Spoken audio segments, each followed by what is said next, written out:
Hello friends, and welcome back to the channel. It's me, Maile, and today we're talking about quite possibly my favorite series of my entire life. So let's get into it.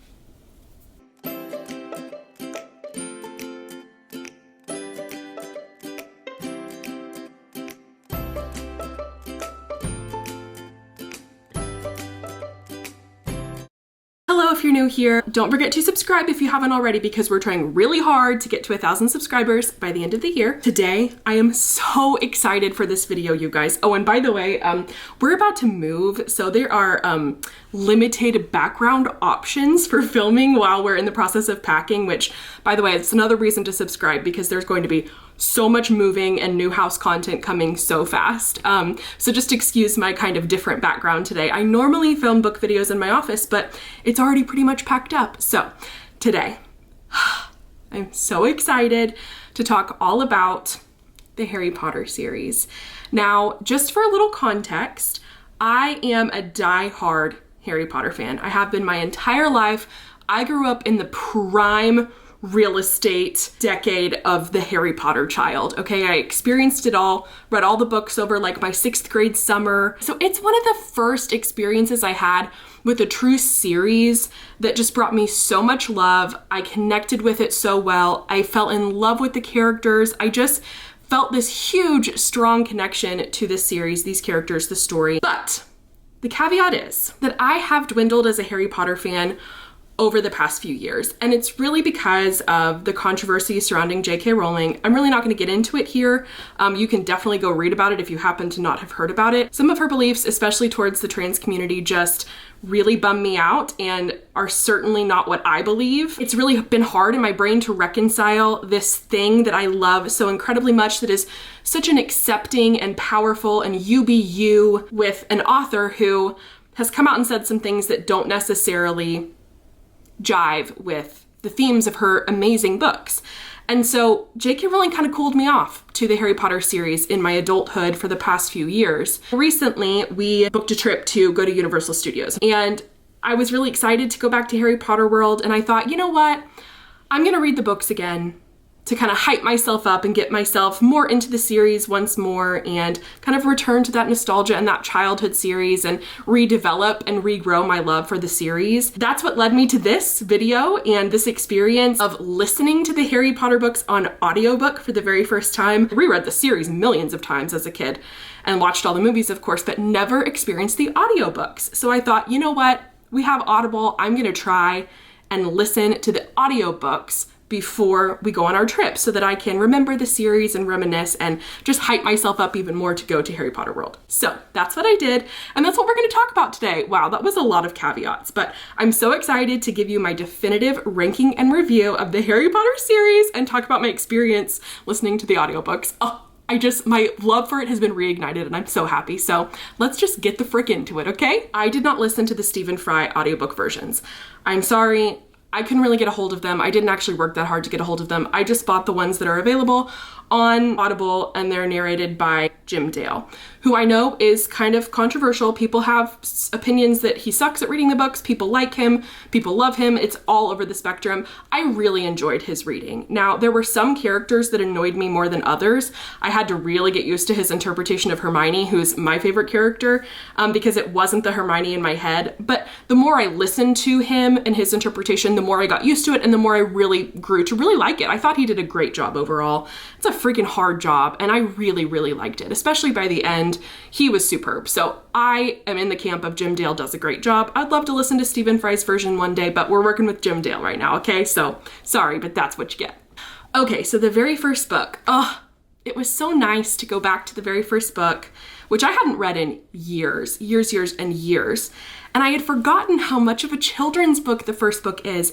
Everything moves so stinking fast. There's not a lot of detail, but you get so much amazing character setup and their relationships really build. And I was really struck by how real the relationships were and how I was reading 11-year-olds, going to school for the first time. And it felt like that's really how 11-year-olds talk to each other. And it just felt so like real, nostalgic. It wasn't super scary like I remember it being. Trust me, freaking Voldemort, I am terrified of that guy. Anyway, so it was just so fun to, you know, remember everything. And it was such a quick listen. I finished it in probably a couple days, and it was just the perfect restart to the series. I love the first one so stinking much.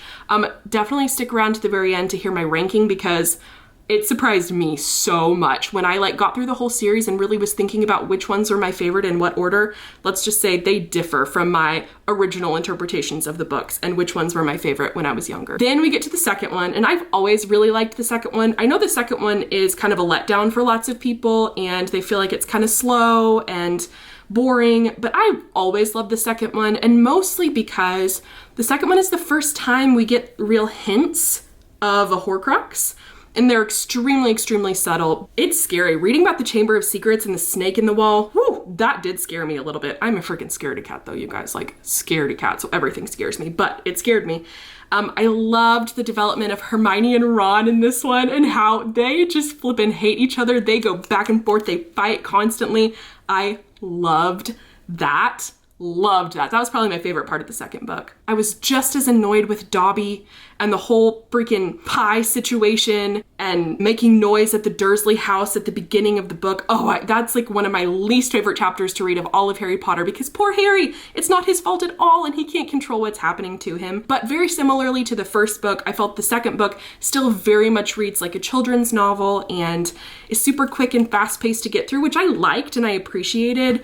And the second one really will always have a special place in my heart. Also, Gilderoy Lockhart, I hate that guy. I hate that guy so much. I do not remember my visceral reaction being as strong as it was listening to the books as it was as a child reading. Like, I thought Gilderoy was annoying, but I didn't like want to throw up every time he was in a chapter, and I did listening to it. Maybe it was the added characterization of Jim Dale and listening to him that just like, ugh, freaking hate that guy. I hate him so much. But that was kind of surprising and a different reaction to my original readings of the book. So then we have the third one. And the third one I have always said the third book and the seventh book are my favorites. But the third book especially because in my brain, the third book was always the turning point of the series. It's where you meet Sirius and things just become more moody, more teenagery, more intense. The stakes are higher.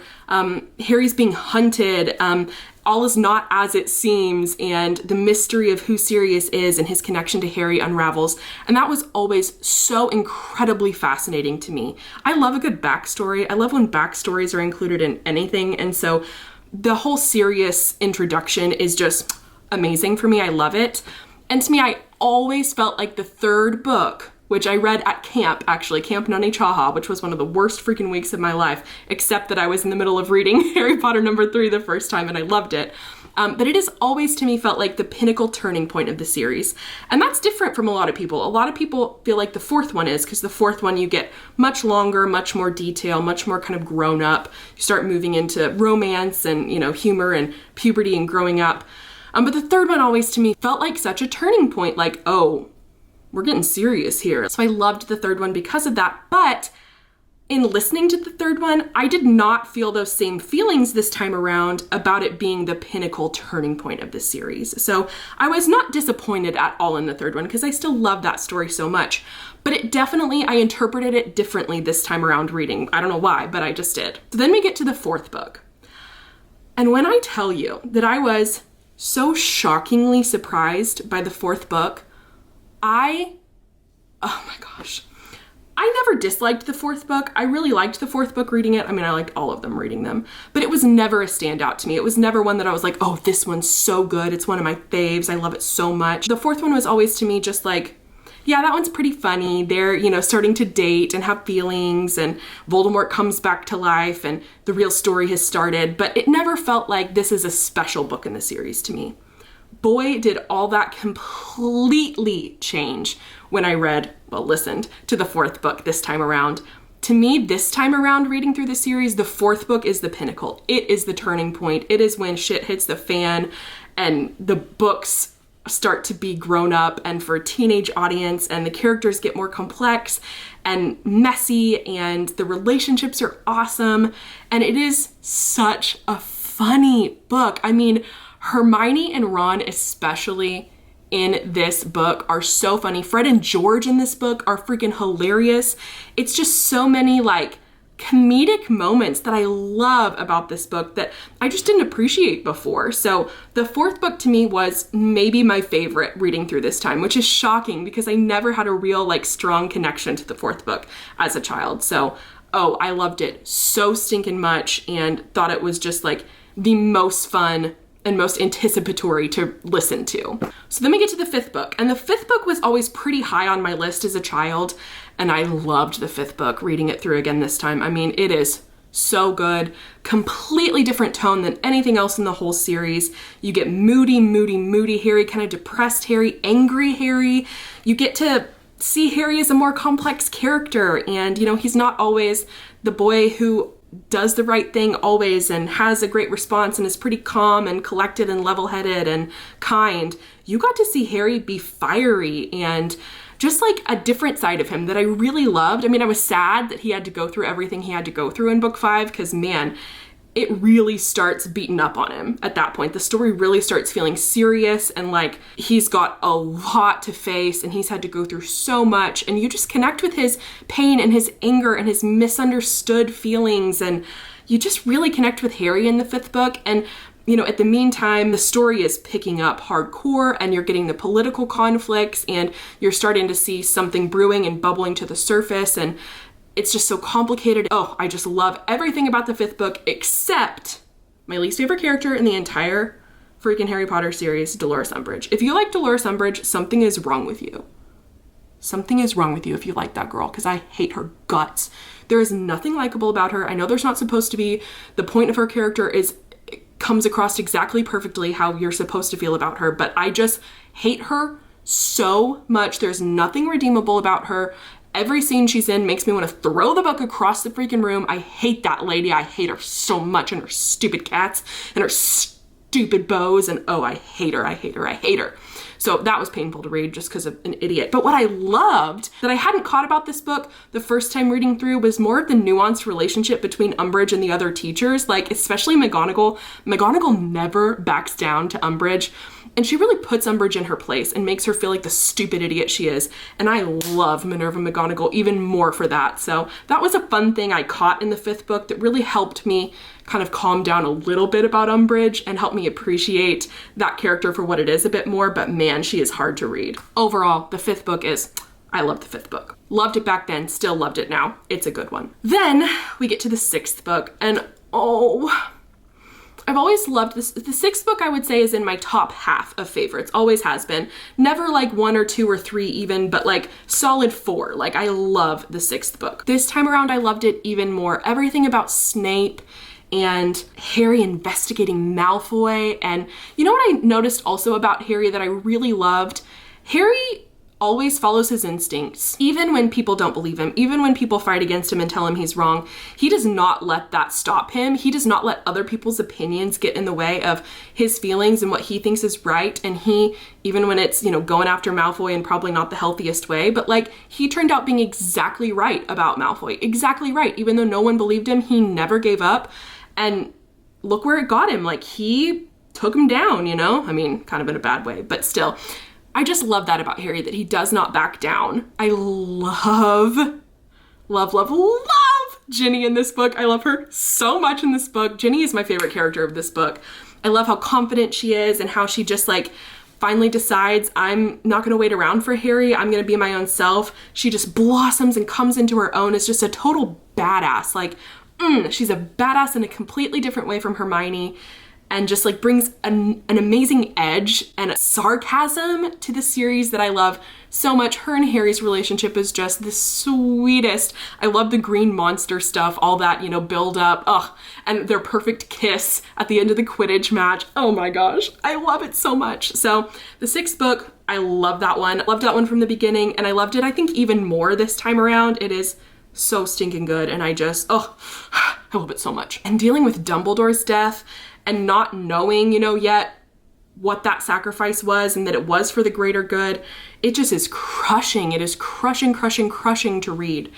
And so impactful and sets the scene perfectly for an intense, big production finale. I mean, it is, oh man, it's the perfect Empire Strikes Back, you know? It really is. I love it so much. Okay, and then we get to the 7th book, which has always been one of my very favorites. If it was always the one that I would say, number 3 is my favorite. No, just kidding, number 7 is my favorite. Like, those two would always go back and forth for me. This time around reading the 7th book, I still loved it. I enjoyed it so much. I will say, I noticed it being a little slow, just a little slow, a little drug out. You get so much of Harry and Hermione and Ron on the road trying to defeat Horcruxes, and what I really liked about that was it didn't feel like the children's book era of the series, you know, the first, second, sort of third books, where everything gets tied up in a nice pretty bow, super quick, not lots of detail. This was a struggle.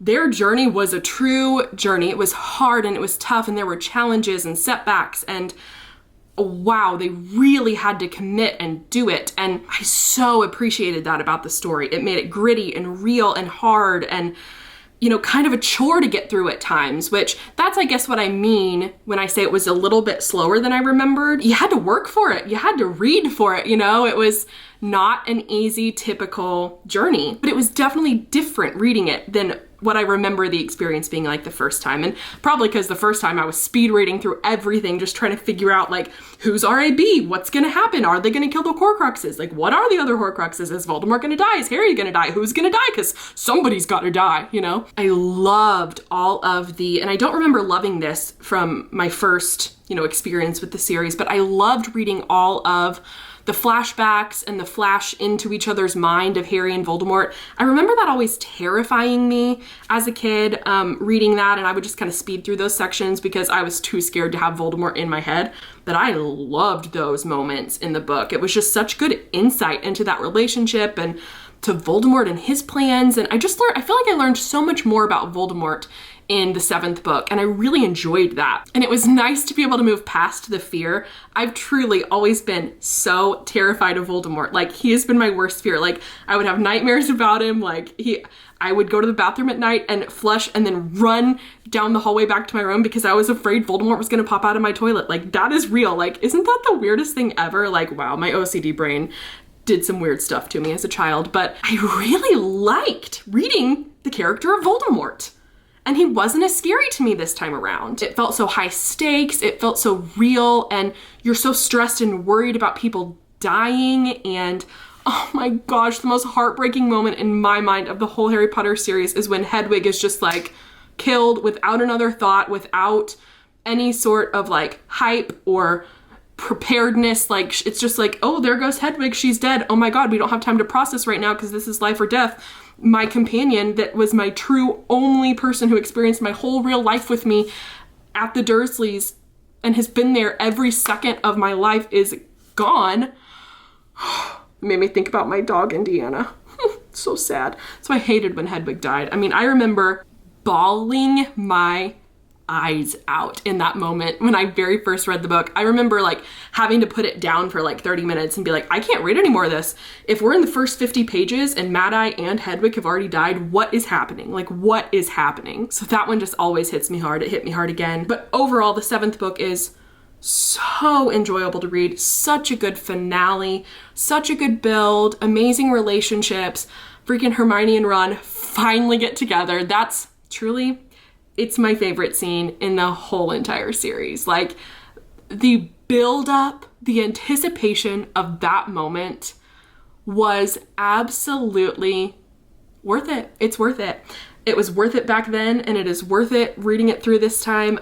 Oh, it couldn't be a more perfect way for Hermione and Ron to get together, and then for Harry to be like, oh, is this the moment? Okay, great. Let's move on because we got a war to win. Like, oh, it's just so perfect. I love it so much. I loved it all. What can I say? I am a true through and through Harry Potter fan. Loved it from start to finish.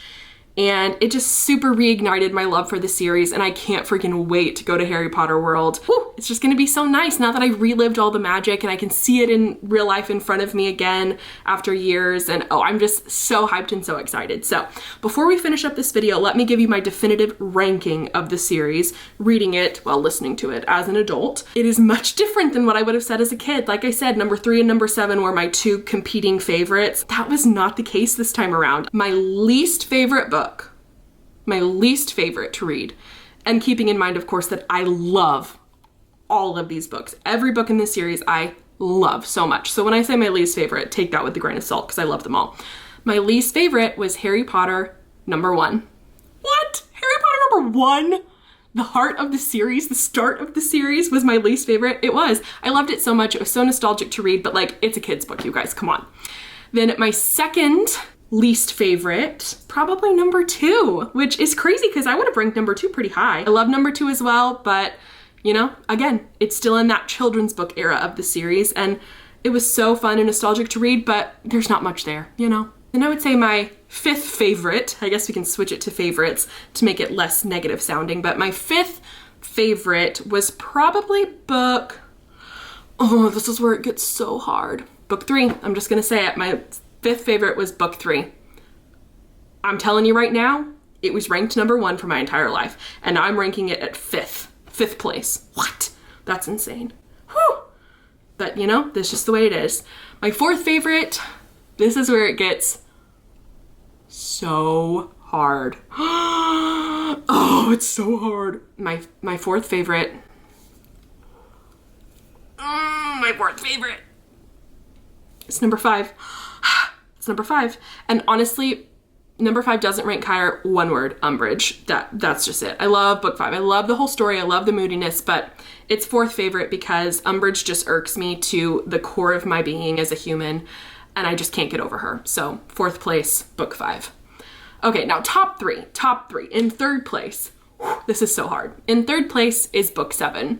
I love book 7. It is the perfect finale. So much is revealed. The characters strive and struggle and go through so stinking much, and they come out the winners in the end, and you learn a great lesson through the way, and there are sacrifices made, but it's all for the greater good.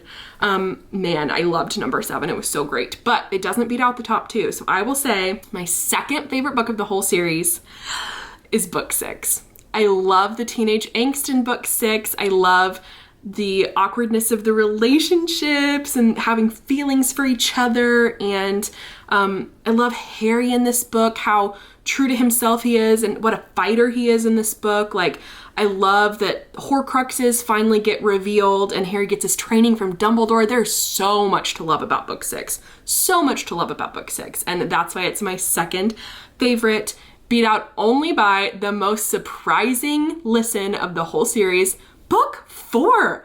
I mean, I just remember every time I would listen to a section of it being like, this is so good. This is so much better than I remember. There's so much humor in it. There's so much heart. They're coming into their own. They're coming of age. They're just right at the start of their journey and growing into their adulthood, experiencing new and different things. The stakes are raised so incredibly high with Voldemort coming back, and you start to learn what's boiling under the surface. And there's just so much to love about this book, and I loved it all, which was shocking to me because it was never one of my favorites before. It was so fun and different and surprising and exciting to love the 4th book as much as I did. Like I said, I love them all. This is a series that will always be near and dear to my heart, and I had so much fun rediscovering my love for it, and I'm just so excited to share it with you guys. Please, I want to know so bad your ranking, as always, down in the comments. You know what to do. Tell me which ones you love the best, which ones you love the least. If I'm totally wrong, please tell me why. I want to hear all the opinions, all of them. Don't forget to subscribe to get to 1,000 subscribers by the end of the year. We're working hard to do it, so let's make it happen. Like this video if you want to see more Harry Potter content, because me and Eric might be about to rewatch all the movies, and I can make a video about that too. Oh, I'm just loving that my love for it has been totally reignited. So thank you guys so much for watching, as always, and I will see you in the next one. Bye!